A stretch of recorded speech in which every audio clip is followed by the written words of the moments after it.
All right. Hello, everyone, and welcome again to Growing Up Alien. And tonight we have a special guest, and his name is Nathan Sizik. And this guy really caught my attention right away when I started to see him give his descriptions and analysis of some of what's going on. So he is the founder of the Full Disclosure. Oh, Not the no. founder. Sorry. No, I'm actually just a podcaster and a volunteer for that. Oh, you're a podcast. Okay, so you're now the podcaster volunteer for the Full Disclosure Movement. You also have the Voices of Orion project, and your YouTube channel right now is Hausian Contactee. Yes, it is. Yes, and you have some. We'll talk about that in a bit about where these different organizations are going to be sort of blossoming and flowering in new arenas, or There you go. or where we don't have to worry about things so much. Yeah, for sure. Yeah. So, yeah, I don't know if you want to start with some of your childhood experiences as an abductee. Yeah, sure. Okay, I'll be 51 in February. I live in the United States. I live right near Washington, D.C. I've been fortunately here all my life. And I'm a disclosure activist, a MILAB, which is a military ET abduction victim. And I used to think of myself as a contactee, but in reality, I wasn't dealing with extraterrestrials. I was dealing with military handlers using technology to mimic ETs, but there were ETs involved. And so after a life of miserable things and being sick and finding all these things out, that's why I became an activist to inform other people. And I'm now part of the Full Disclosure Movement. And so we have a lot of things planned, and more or less, that's why I'm here. Um, Wow. so I was put through the soul fracturing procedure. I have a memory of that, Yeah. but everything's broken up. There's so much that I don't remember. I'm probably remembering a half of, maybe a quarter, a half of 1%. And so in this particular memory, I'm laying in this machine that you can get into. Like, it has a platform. The platform is some kind of like white translucent material. It looks like one of those they call it fluoroscopic X-ray machine screens, but it's like you're laying on a platform that looks like that. And over top of you, there's lights, and there's some kind of machine over top. It's like it's like a thing that comes over the top of you, and it's a bright light, and it does all these things, but it's actually inflicting psychological and physical pain. And then while you're in this thing, now I don't remember getting injected with drugs, but the other MILABs say they inject you with drugs before they put you in. I don't Yeah. have that part of the memory, but I'm laying in it, and they're telling me that if I give them what they want, which is this split, and I'm not sure how they're describing it to me, but they're telling me if I give them what they want, it'll stop, and Okay. that's what they keep telling me telepathically. And they say it a few times over a period of a few moments, and I may have been in there for a long period of time. I don't have the context of it, but I remember them saying this to me. I don't remember what words they were, but I knew what they were saying. And I started a phase from being in the thing to standing next to it and actually looking at myself. Yeah. Wow. Yeah. And that was the split taking place. Yeah. Yeah. That becomes the altar that they animate a clone with. Yeah. Yeah. So there's that, and then there's the soul transference memory that I have, this is the memory that I've had since I was really my oldest memory, since I was a child. I don't know when it came to me, but it came to me in pieces at a really young age. And it came to me in like little pieces over the course of about I would say 18 years, but about 15 to 17 years, roughly in there, before I had it all. And it wasn't until I did a hypnosis session where I was able to see it in complete clarity and actually move around this room and get into this soul transference machine. So what happened is that I'm in this room, and everything's obscured by a white haze. So it looks like heaven, because when you watch TV as a kid, you're told heaven is white haze with clouds and stuff. So that's what I was associating it with. So it didn't make quite a lot of sense, but I knew that they were talking to me telepathically. There was no verbal communication going. It was verbal, but it wasn't through your mouth. Right. And so that led me to believe this was in the angelic realm, mess with heaven maybe. But there was so many discrepancies with it, because there was a lot going on, because what they were doing was it starts out that I'm standing there. There's this machine, like a big MRI looking thing. It looks like an MRI, but it's not. It's like, if you can imagine a cloth covered stagecoach, you know how it's like rounded at the top, but it's square. It's actually rectangular, Right. and it's type of rounded at the top, mostly straight sides. It was like that, and probably about 6 to 7 feet tall, and I couldn't even really say, maybe 5, 6 feet wide, and 8, 10 feet long. But it had a bed that came out of the front of it. It was a platform, so it looked like textured white plastic on the outside of it, but it had a platform and then a bed that you laid in. And then it had a glass enclosure. It was like a dome that would come down over top of you and it would shut. And it was hinged like this. It would come down. So you would climb into it and then the thing would come down and shut. So what happened is that, oh, and also too, across from it, if that's next to me and I'm staring straight ahead, at the corner of the room, there's a computer built into the wall. There's a shelf that looks like, maybe, I'm assuming it's adjustable because the wall is concrete or some kind of rock. So I would assume they maybe had an adjustable shelf system with a track. I'm just assuming. I don't see that, but it's just a flat shelf and there's some cabinets above, and then there's a computer terminal mounted to the wall or up against it, where it's actually all integrated into the cabinet office furniture system. It's into the wall. And it looks like those old cabinets from the 70s. It has that Formica look to it, that fake wood laminate stuff that you used to see with, kitchen tables. It was hard. Some of it was hard. And then some of it was just a peelable film over top of, I guess, pressed wood. But it was like that. And then there was a table to my right, and there was all these little devices and things with little indicator lights on it. It was high-tech stuff. And this being in the early 70s, we had none of this stuff. So anyway, I was born in 74. I went into the womb, I guess, around 73. So early 73. It's when, so this was sometime around that. And I'd been at the base. I was in a body that was different. The people in the room actually were what I call Hajayan, or what I identified as such. That's what yeah. They're tall, like 7 or 8 feet tall, ETs. They look Polynesian. They have vertical slit eyes, 5 digits, longer legs, shorter torsos. Genetically perfect. But there was 3 of them in there, and it was a female. I don't remember what the second one was, but there was a male and a female. The male was was at the computer terminal. The female was in the room, and there was a third person. I don't know what they were doing, but they're asking me as I'm standing there, what race do I want to be? They just said, do you want to be, well, I had 2 choices. It was white or black. And I remember saying, I'll take white because of the racial tension. Right. And I also said, I made a joke and I said, besides, I like white skin anyway. And it was just like putting clothes on, like just making some humor out of a very bad situation, because my anxiety was really high and it fell flat. They were very authoritarian and very cold, and didn't faze them that I made a joke or anything. And I just started thinking about what was going to happen next, because I was going to get into this machine at any moment, and then that's it. And this is over with. And I'm going, and I don't know what I'm in for, but they're telling me. So they've told me my race and everything. And then we get into the next thing. And I'm thinking about this person that I was really close to. Okay. And he looked like the Hajans looked, but also when I was younger, I thought maybe he was Asian or something.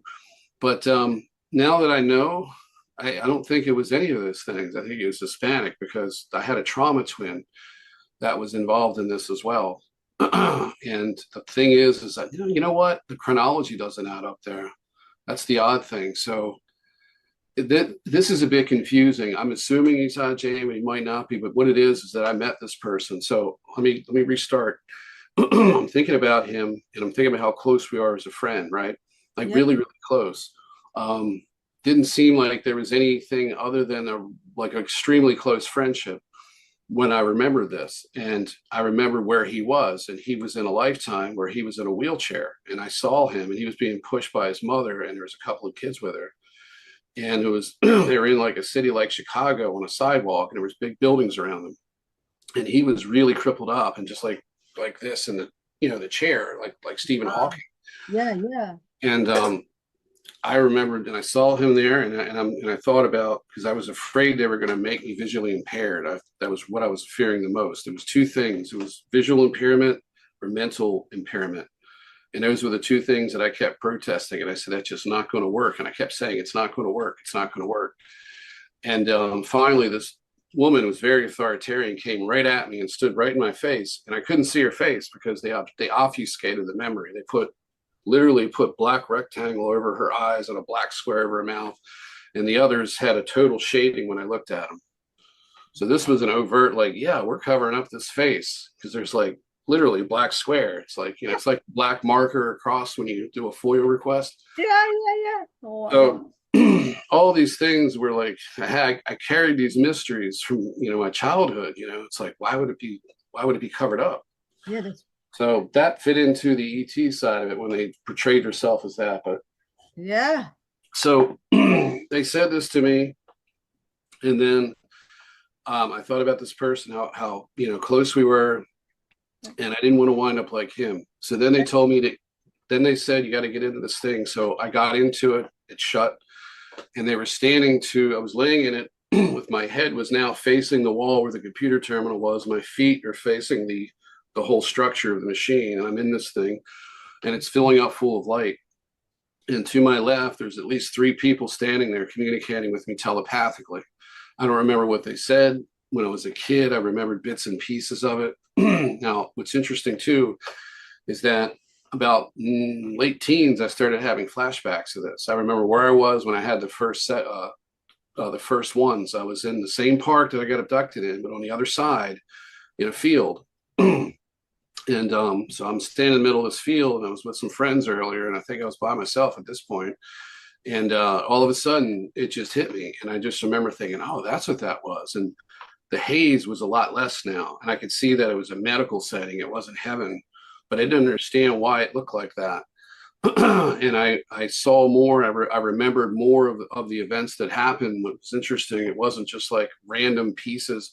Everything was in chronological order, the order of events that it took place. So somebody was piecing it together systematically in order, like here's a piece, and here's the next piece, and here's the next, and the following piece, and so on. So then I knew somebody was doing this. This wasn't normal, and I would have this, like I had somebody ask me, well, was it a flashback? I'm like, well, what's that? He says, well, you see a flash. I'm like, yeah, there was a light around it when I actually had the vision, and it like hit me, but it was in my mind's eye, and it became a memory, but it was also some white haze around it. But I mean, then my other memories, I didn't really have that, but that one did. So, and anyway, that was the soul transference memory. I found out later that wasn't on a planet where I came from, like they told me, and with the fake contact, that was actually the White Sands base, because when I did the hypnosis session, the only part of it that worked is I got into that room and I was able to explore.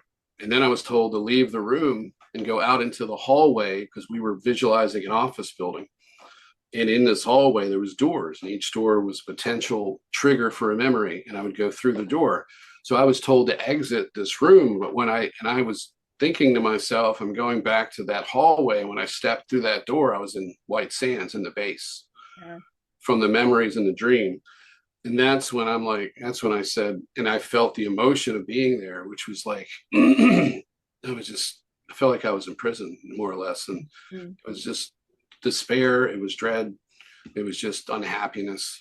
And I felt that. And, along with that comes the feeling of being institutionalized. Like there's an outside world that you can't be part of. Yeah. And everyone in that building or anyone in that facility, what little contact you have, that's slight bit human and normal, it's so superficial, so very little and meaningless that it means it's all you have. So you you grab onto it. Those staff that aren't so nice to you are literally like your unfortunately like your parents. And you still have that, and you start building a sycophantic type relationship with this. So it was all that. There's all those emotions going on at that moment, and it led to a 2-month depression afterward because I had a different take on everything until that blew it out of the water. Yeah. Wow. So, yeah. It's unbelievable. Unbelievable. So anyway, I'm sorry, go ahead. No, I was going to say, so when did you start first experiencing the MILAB? Well, I had voice to skull periodically throughout my life. And Okay. so And when I was a kid, when I was 7 years old, this is a year after the abduction, I noticed that I was never winning anything. You know, we had like bingo and things at school and all this stuff. And it was like everybody would win pretty much would win something but me at some point. It's went on for a long time. So this is one example. I was at Field Fun Day. It was the last day of Catholic school for second grade. And I was going up to spend my 10 cents that I had left over to buy a raffle ticket to win some prize at Yeah. the end of the day when they did the announcements. So I bought my ticket, and the voice said, "Oh, actually, I was walking up the table. I'm thinking, you know, it feels like there's a spiritual force that's keeping me from actually winning anything or having a normal life." This is 7, and I get up to the table. I buy my ticket, and my my music teacher, Miss Miller, rips it in half, gives me my half of it, and throws the other half in a wastebasket that was cut. It was sitting in a hole in a folding table. So it had a folding table and a wastebasket, and it was full of tickets, like 2 feet deep. And the voice said they're not going to sort the tickets. So when they went back to pick them, they didn't mix them up. They just picked from the top, and I picked mine right off. So I won that day. And it was just weird things like that would happen to me, you know, like once in a while they cut me a break, you know, but so lots of bad shit happen and things, you know, and just, you know, having to grow up. And then I went through a period where I couldn't cry. I had, you know, there was emotional trauma coming out of me that wasn't related to my, you know, my upbringing. Mm. So my mother was a runaway. I had the Project Surrogate type of, you know, childhood, a dysfunctional one. So I was born to a 17-year-old runaway who her parents divorced. Her mother remarried at the time he was a retired police officer and he had been injured on the force, had a bad childhood, had narcissistic personality disorder, was very controlling, and it caused her to kind of leave. And then she went to live with my aunt, but in the process of that, she was with my father for about less than a year, like 9 or 10 months after I was born. Mm. And then he left. He was physically abusive. And what I found out later through a session that was done this past spring, that I have a connection with, you know, Kruger. I'm being used by Kruger, which is a German defense contractor Yeah. from the Nazi timeline where they won the World War II. And they're coming into this timeline and working with the World Economic Forum and others to create this new world order. They want to control the timelines. Yeah. The ETs want total dominance, but they're using, you know, Kruger like a proxy. So they're aiding and actually helping this, but they're also using the World Economic Forum. So Right. they're fighting for control. The Nazis want to take over all the timelines. And then, you know, for the ET presence that controls them. That's right. And the World Economic Forum is the other side of it. So that's as much as I know on that part of it. But getting back to what I was saying, I figured out, well, I found out that I was being handled by Kruger and by a company that does V2K. We think it's called Soft Cell Global. Soft stuff. Okay. And Soft Cell Global is it's an Indian-based tech company. So these are companies that have off-the-book services for the military-industrial complex. Yes. We know that the handlers are actually MILABs, they're alters, and they're in a separate program. So they're not in the SSP. That person may have alters, say that, or some other, but they're actually trained to handle the rest of it. So it's MILABs handling MILABs. Okay. And some of these, like I've got 3 handlers. One is a telepath, is allowed to be telepathic. The other 2 are completely relying on the tech. And they live in society, and they're the people that you see with the big RV and who are doing really well working for somebody, but don't really leave their house. I think the neighbors think they sell drugs, but they don't seem to have any. They don't seem like they sell drugs. And then when you talk to, I work for the government or something, you know. Yeah. These are the people, and they can torture people walking around shopping for groceries. They're smiling at you and saying, "Hi, how are you? Yeah, you know, how much is that?" And then meanwhile, they're saying something horrible to someone, or, you know, hitting them with directed energy, or having a meeting with somebody else. They're in their head on what to do with someone. Yeah. So how I found out how I was in my lab is that, you know, I would have these experiences, but what happened was eventually I mean, they were making me sick. I've had 7 spine surgeries. I've had 7 sinus surgeries. I've got 5 levels fused. I've got on the top of my neck, I've got 3 new bad discs, and I got at least 1 up over top of my lumbar fusion. So they keep making me worse. I get hit with directed energy. I've had periods of insomnia. I've been through, I get the ear ringing, I get the tones, the whole thing. I get where they knock me out. Wow. You know, like you're sitting there and all of a sudden you just black out. You're not asleep. Yeah, right. The people in the room can look at you and it's like because I can't sleep without a CPAP machine unless I'm in a certain position. And then I don't sleep very well. But when I'm in the state that they put me in, I'm not snoring at all. I'm just sitting there stoic with my eyes shut, not moving, and I can't hear or feel anything. And I'm blacked out. I'm in a void someplace. I don't know where I'm at. One time they brought me out of it long enough to open my eyes, and I looked and I saw the room I was in, but I couldn't move, and I could see energy shooting across my brain in like different colored lights. It was like, and it was literally seeing it from the inside of I could see my brain and then lights like it was firing, like it was inside my skull. And then they put me right, and I could feel it, like they were doing something. And then I blacked right back out. I mean, I blacked out at 9 p.m. at night and woke up at 1 a.m. Wow. Yeah. And I had put all of my stuff, I had everything out of my shed. It was on a tarp, and I was cleaning the shed out. I was like, if I start at 9 o'clock, or if I start at 8 o'clock, I can finish up because it's going to rain at 1 a.m. So I had the weather for it. It was warm out. So it was like, like a warm night, not many mosquitoes. I needed to get it done. So I did it. I got everything out, and I was going to put it all back in. I went in to take a 15-minute break, and I sat there and they blacked me out. Yeah. I woke up and it was raining and my stuff was all outside. So that was one example of what they've done. And I've had it many, many times. But what they also do is they put you in a state where you can't help yourself. You don't think to do something. You don't think to go shopping for groceries. You don't think to get your bills paid on time. You don't think you cannot put the urgency of needing to do something in the forefront of your mind and feel it and act, because it's a disconnect. It's like a short circuit. You have this disconnect from everything. So when it comes down to doing anything to stop what's going on, that's extremely difficult if they're putting up that first and you don't even know what's happening to you. You're just not getting anything done. It's like your life is standing still and you can't get it done. And then it can make you sick. You'll have energy problems, aches and pains, and all this stuff. But now that I've gotten on top of those problems, I realize they've given me severe cognitive dissonance to the point where, it wasn't until I really figured it out, because you can figure it out and then lapse back into it again and then not think about it all over and over again. And that's happened. But it was like I peeled back the layers of the onion and got to that. And it was like, okay, this is what they're doing.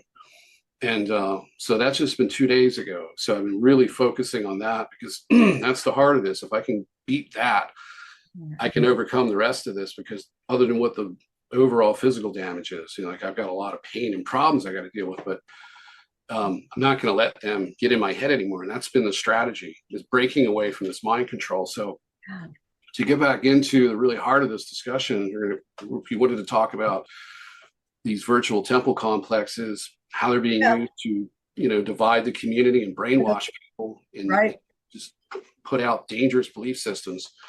Well, what they've done to a lot of people in this community, and one of the reason I've had a lot of resistance in the beginning, not only was I mind controlled, but once I pulled myself through that and I broke away from it to the point where I was starting to make sense, I went out and I started talking about something called virtual temple complexes.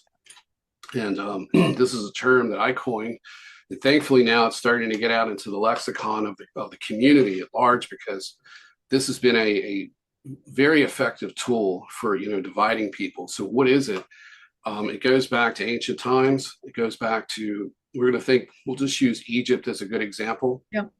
Egypt was a temple complex. It was, they used monuments that had otherworldly effects that harnessed geomagnetic energy to create mind-altering effects and visual effects in the sky and generate different forms of energy. And so they created these temples, and then inside of them, they're all, what do they call it? Not sonically, but acoustically tuned to amplify certain frequencies that increase theta waves and alpha waves. Am I correct in that? So, and we know all of that, and we know that there's all these other peculiar facets about them, about, mathematical, geometrical sizes in relation to different celestial things and so forth. You mean they're not just burial chambers? Yeah, Yeah, exactly. right. I don't think they found one person in there that was They buried. never did. No, they're burial. They're just simple burial chambers. Yeah. Yeah, and the sarcophagus, we know from people's past life regressions, Yeah. the king's chamber was a ritual chamber where they did rituals where the pharaoh was put in the sarcophagus and different things like that, drugs and human sacrifice and a variety of things.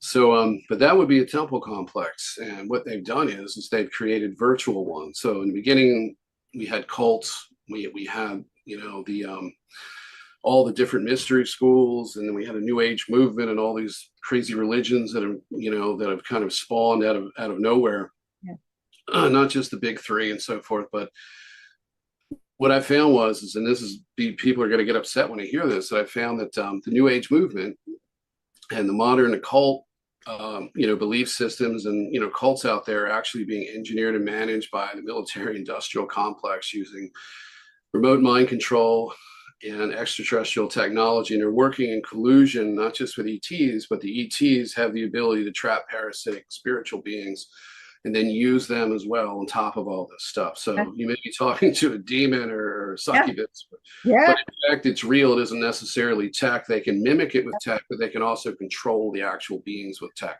Well, I actually experienced this, not me personally, but there's this woman, I don't know if she's still alive, but she was in Florida, and she started this new agey cult thing. Well, she wrote this book because she believed she was having contact with extraterrestrials. And it's a Jerusalem ship text. And she started a whole, like, I don't know what you want to call it, spiritual, any of these like spiritual hangout groups. Right. She was, I mean, this, and I don't blame the people because they don't know what's happening. They're not bad people. They're totally mind controlled by this extraterrestrial, almost holographic parallel reality concepts. Right. That as far as, and like I said, these people aren't bad people. The people who are channeling these beings, they're not bad people. They don't realize what's actually happening. So, anyway, yeah. So they're using us to do this, and so you have this big. Now you have people are being used in politics. Some of the, like, for example, I don't want to jump around too much, but getting back to that soul transference memory, the reason I remembered that is, and this is something I figured out in the last 6 months, is because their plan is every single lifetime, I'm going to have that memory as long as they have custody over me. So the next time around, if there is one, I will remember that again. I will remember not that same memory, but one that just happened. I will be in that lab going through the same thing. Because what I figured out and what they told me after I figured it out was, and they've said it, more or less, I would say they said it and I had to accept it, but it made sense at some point. They want me to give up the last bit of myself. They don't want me to be able to talk about this or do any of these things. They want me to work for them. So they want me to be one of these people, either in politics or corporation, or on the internet writing books and doing things so that I promote the spiritual, the whole spiritual facade they're putting out. So they want me to do that. And one of the things that I didn't bring up in that soul transference memory is that I was arguing with them because I felt betrayed, because I was under the impression that I was going to be giving a privileged life as an influencer in the new age community. And I was going to be a spiritual teacher. And I remember saying that to them. It took a while to get that part of that memory out, because I remember saying I'm a teacher, but then it kind of like, I got it. I figured it out, what I had actually said and why I felt the way I did, because I had been promised something which they weren't going to do, but they wanted to put me in a disappointing lifetime where I suffered and then pull me out of it between the two before they put me back in another one and say, are you going to give up? And they say this to me all the time. I get these offers, you need to give up.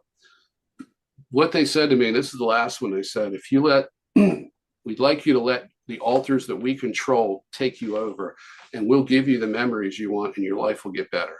Stop resisting. They want total control so that they can use me fully, not just my altars, but this part of me, the original self, because if they control this completely, the alters don't have a chance to wake up. It actually starts with you. So they have to control the original self. If they're not, they're not going to have that continuity of control that they're looking for completely. That's when those other parts you start waking up. Then they start networking together, and then they start communicating with you, whether it be first it comes through subconsciously. Then at some point you can also begin to where you can communicate with them. And then that's where the integration process comes. And that's where some of these abilities come back, because what happens is they're literally breaking your being down. They're diluting you and taking these things away. So it isn't like it's blocked like I used to think. It's actually been taken away. It's still there, Yes. Yeah. but they've got control over it. And I described this too. I said, you know, each part of us, each like each version of yourself, it's in the past, the current, present, and the future, and all the other timelines that are running parallel to this, have the ability to network together in one multidimensional mind, like a computer network, and each individual self is a node on that network. And the infection is the AI that literally is like a computer virus that takes over the nodes. So the other nodes that are free then work to free up the ones that are infected. And then that infection can be rolled back to where that infected node, an infected version of you, can function at least to some degree, and begin to fight through it. And then those pieces work together, all of your parts begin to work together, and then they begin networking with other people. And that's when you start having these experiences like I've had recently, where you see you actually do something and you have deja vu. And it's like, I've already done this. And I have a feeling where this goes, and it doesn't feel like it used to. It felt like a dead end. It felt like, because then they can get in your head and tell you there's no sense doing this, to stop. Yes. On the normal five senses, just go back to the matrix and work it. But they won't let me do that because it kept making me sick. So like I told them today, you screwed up. If you would have gave me the same life that everybody else had, that they take for granted, I might have been less resistant. I might have gotten immersed in that to the point where I didn't go this way. And they're like, well, we didn't see that. But, well, they said that, but they also said, well, we may have made a mistake, because it's damned if you do and damned if you don't. If you're going to fight them, you're going to fight them eventually, regardless of what they do. Yeah. So they just said, we're going to try this. And everything that they did to me just is like water under the dam. It's like pushing the dam open, because it's all of those emotional, all the trauma, all the crap, all the hurt that they've caused to me and other people around me drives me to go out and stick it in their ass and break it off. Yes, exactly. Exactly. But a lot of people don't understand that, but it's a motivating factor. Yes, and it's a demotivating factor until you realize you've got nothing left to lose, and the only way out is forward. Yeah, exactly. Yeah. And that doesn't just happen overnight. It takes a lot of work, especially if they really, really are pressing you, because I have an alter on these whose name is Jonathan Raleigh. It's the only one I know. I have another female alter used a monarch named Jessie, and but she's not physically, she's in me but not physically being used. But Jonathan is. I also have I only know of a couple. I have another one that's a Russian alter that is used an assassin by Kruger, and I phased into him. And when that happened, they actually made this happen. It was in a veterinarian office, and I was in there thinking about our argument I had with someone, and while I was thinking about it, I found myself someplace else. I got pulled out of the room, and I was literally standing over a man in an apartment. He had olive-colored skin. And it was in Russia. It was my Russian altar that I'd stepped into, and he had a guy's neck like this, and he broke his neck, like just went like that. And when he did, he sprained his left hand, he strained his bicep and his shoulder, and he had a fight with this person, so his hamstring was pulled. And I started to feel these injuries, and eventually I started to feel them the following day after this incident. I had it for 2 weeks. I knew what it was, and then I did something to anger my handlers, and then they reinduced the pain again, but made it full blown. So for 2 months, my hand was swollen. I could hardly grab things. It was pretty badly sprained. Wow. And there was no injury. It was just happened. It just right. Now I've got nerve damage and stuff from neck surgeries, but it doesn't do that. And I knew my body, and I knew what I experienced. And they even said to me right after it happened, they said, you need to control that. And then the following day, when I questioned what happened, they said, "You had a little scuffle, Nate." That's how they put it. And yeah, that other version of me had a scuffle in this assassin, because what he does is had a session with Olivia James. This is what was the catalyst for all this. She tapped into this altar that's in Russia, that's living there. He's used in Russia and Poland to commit assassinations. He was killing a member of the Russian mafia in that incident. He's a younger version of me that's probably physically enhanced. He has activation code, so he gets a phone call. He answers the phone. They'll say something to him. I had some of his codes written down. I don't know where they're at right now, but it was something like, this would be the English, version of it. The fog is rolling in, or something like that. And then the phone goes down. He opens a portal. He alters out. He now has this ability of creating a portal, which I can't do and he can't do, but the altar can do it. So they've literally diluted us and put our abilities into these altars, and they use them. So that's how this is done. So it's not even, I used to think that they're just blocking people. They could probably do that as well. But when they're using you like this, how can they block you and use you? They just it's like taking a cake, and it's like each altar is a slice of the cake, and each one has a specific ability or the same ability. But you wind up with that little sliver as the original self, and you don't even have intuition to start with, and you've got to get it all back. See, so, but so I found out about that, and that is something that I felt weeks in advance. I mean, I knew about the assassination thing because they said to me, "You're a nest keeper. That's what you are." And I found out that's a term for an assassin. Nest keeper would be somebody that maintains the continuity of the nest or the operation or the organization, right? So, anyway, so I knew that I knew this, and I was having emotional issues over it too, because I felt it coming on. I had two things leading up to that session with her. And we did a podcast about it too, because she's working with a few other MILABs too. So it was like 3 MILABs, and then she narrated, and we were on the Typical Skeptic podcast. It was Olivia James, Michael Cameron, Matthew, who's this incredible medium. He can hold a camera or hold a phone, and he does a session with you, and your loved ones come through on pictures. Wow. But that's a program thing too, because the CIA is kidnapping him. And when they do, they're using him to channel succubus, which came through in the session. And he had close to 100,000 pictures on his phone from the abductions, where he's literally in a car with agents, and ectoplasm coming out of his mouth. And one picture, his head burst open like a snake swallowing an egg or something, and this black stuff comes out. He had an incident with Olivia, where they were in a hotel, and he went through a portal in front of her. Literally was cut up in pieces and went into it. The crazy thing is that when he went to this other side, where these spirits are coming through, that are connecting and coming through for people on the phone, or whatever device, because it could be a tablet, a laptop, whatever he's using, pictures come up on picture files.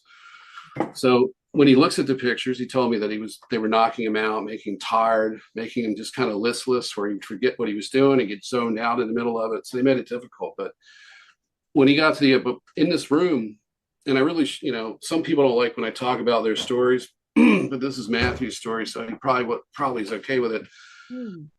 They took him to the other side, and what he saw was they were using technology on the other side, which didn't make sense to me, because they had a platform, and the person would come in to go through the portal to talk to him and show up in the picture.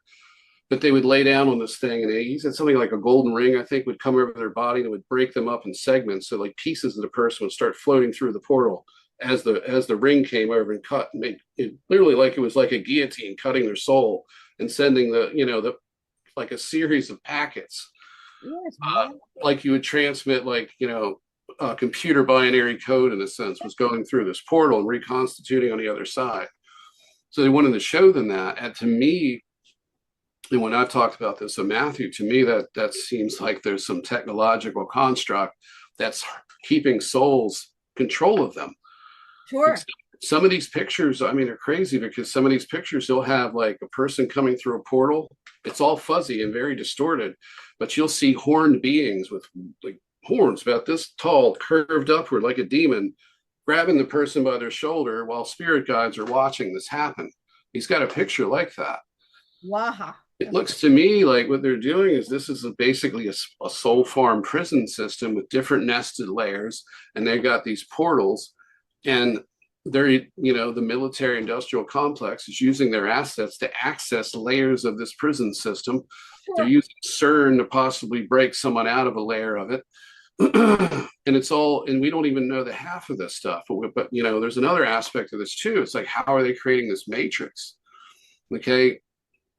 So what they're doing is they're using technology inside the planet Saturn. They take a gas giant and they put technology, a levitating object, inside the gas giant that produces a frequency. That frequency is creating that six-sided storm at the North Pole of Saturn. The rings are artificial. The Ring Makers of Saturn book, which was a retired NASA scientist, I forget exactly, I don't remember his name, but he did work for NASA, or was it JPL? But anyway, he analyzes pictures from the Cassini mission, which is when they went to Saturn, and they took pictures of these giant drone vehicles that were dispersing material into the rings and combing and mining not really mining, but combing and maintaining it, but dispersing some type of material.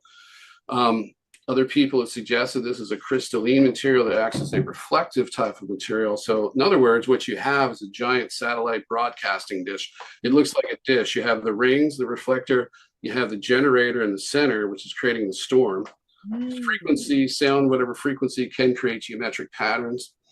In fact, there's a device that they're selling. You can find it on Facebook and ads and stuff. It's like a sonic device. You turn it on and you adjust the frequency, and you pour these like iron filings, I think it is, on it, and it vibrates them into geometric patterns. So you can get that hexagon with a certain frequency.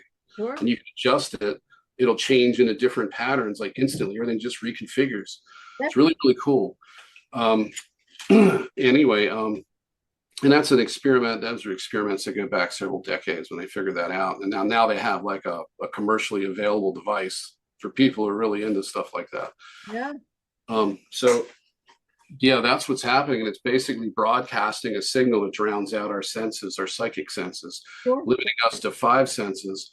And then there's other technology that's able to give us resistance to that. Like, so we're put into an augmented state of reality. And then there's etheric implants are used, or physical implants, combined together can give us the ability to operate within this zone or frequency, and then not be subject to it like the extraterrestrials. They're not being affected by it because they made the techs that are immune to it. They have technology in their body that's working in conjunction with the system, and the system probably has a completely I know it has a completely intuitive nature to it, but this may actually be done at that level to where they're not even affected, and they don't even need tech to create some type of change in the way it affects them, so they're not affected by it. If you understand what I'm saying. That makes absolutely. So yeah, and so we're in this matrix system, and they're playing God with us. And these temples and religions are ways of controlling people, keeping us asleep in false belief systems. And I've been, struggling for a while to figure out, how they retain people and keep us here. And with MILABs, it's a heightened degree of concern, because you've got ships. They literally come to get you when you die. They're not going to just let you flow into the tunnel of light randomly or whatever, or become a ghost. They want to be there to pick you up when you die. So they'll induce death and then send a craft. What I'm trying to figure out, and we've got a friend of mine just had a near-death experience who's a MILAB in the community. So in his experience, he was with his wife, and they were talking about a problem that happened. She had a car accident. They're going over talking about a lawyer and stuff. He suddenly started having these heart attack symptoms. And so he went out. He passed out, and he was going into cardiac arrest because he's had multiple near-death experiences. Strangely enough, I don't know the details, but he's back to work a week later. So she was there, and she actually had a vision. He was in a dark void. He had no memory of self. Now, this is the key here. No memory of self, at least for the moment. And he was heading towards an orange light in this abyss, this blackness. And it felt completely comfortable, like he was going home. And it was just an orange light in the distance, and he was going for it. Now that light could be different colors, but in his case, it was orange. Yeah. Kruger has orange uniforms, but I don't think that has anything to do with it. Just a coincidence. But it was an orange light. And what you have to understand is that the most important aspect of this to remember is that at that point, it's just like a dream because you don't remember how you got there. You don't remember what you're doing. It just feels good. So that state of confusion is induced. He went from being in the house, engaged with her, going over this whole mess that just happened to them. They just got married. They got a big plans, a lot of shit going wrong, right? All this stuff just happens. Yeah. They're dealing with it. I guess the stress response, whatever it may have been, has triggered this event with his heart. He passes out, but he's completely aware. He's in a stressful situation. Now it's like he fell asleep. And, you don't have that awareness of self. It's like smoking salvia. I don't know if you've ever tried that stuff, No, but it has the effect of taking you completely out of the context that you're in. You don't remember how you got there. You don't know who you are. You don't know anything. You're just in the moment. That's the technology, and that's how they confuse you. Because when my altar came through the last time, well, that wasn't. It was the time before that. We had a conversation about what to do when I die and how to get out of here. And I said, well, what is it going to be like? And he said, they'll use a means of deception, but he didn't get into it because whenever we have an interaction with him, we got hit with tech, and the connection between us starts to break up. So we have to stop, and he'll block it, and then it starts to kick in. Yeah. So it's like a bad connection that it just gets worse. So what he said was, you'll know what to do when it happens. Okay. But and I was going to remember more or get more information, but now I know what's going on. They literally put you in a state like you got hit. It's like getting hit in the head and you're dazed. Yeah. He said at the moment that you die, that they either pull you out of your body, like they induce death. It's not really pulling you out just yet, but they induce death. Now, just to add something real quick, when I was 15, they pulled me out of my body and I had no control over it. I felt this big rush as I just before I woke up in the morning. I felt a big rush of like static electricity, like a Van de Graaff generator, like building, like a humming and crackling. And I heard computer sounds, like a heart monitor going beep, beep, beep, beep, like in a rhythmic sequence. That was them showing me, giving me the clue that there was technology. This wasn't a spontaneous OBE. This was an induced one. That's why I had no control over myself. I tried to go through the ceiling. I went into the mattress and it went dark. It felt like I was floating. It was like a pool of motor oil. It was black. And as I went into it, it went it went totally black. And I panicked. And then he put me back in my body, and I have to the same sound, same effect, the surge of energy, the crackling, the popping. It felt like every nerve ending was being reconnected to my energy body, and my body were being like like kind of like those operators, like the old operators when you make a phone call, they put a button. Yes. Yeah, like that, So that's what it reminded me of. But so they did that, and they showed me that they could pull me out and control me. But in this case, when he died, he just saw that light. He had total control. He heard his wife screaming his name, come back. And then he instantly remembered, hey, I'm not supposed to be dying. What am I doing? And then he woke up. We didn't wake up. He came out of it. And then the paramedics were taking care of him, and they got him out of there and so on. But so that's what they do. They create that state of confusion upon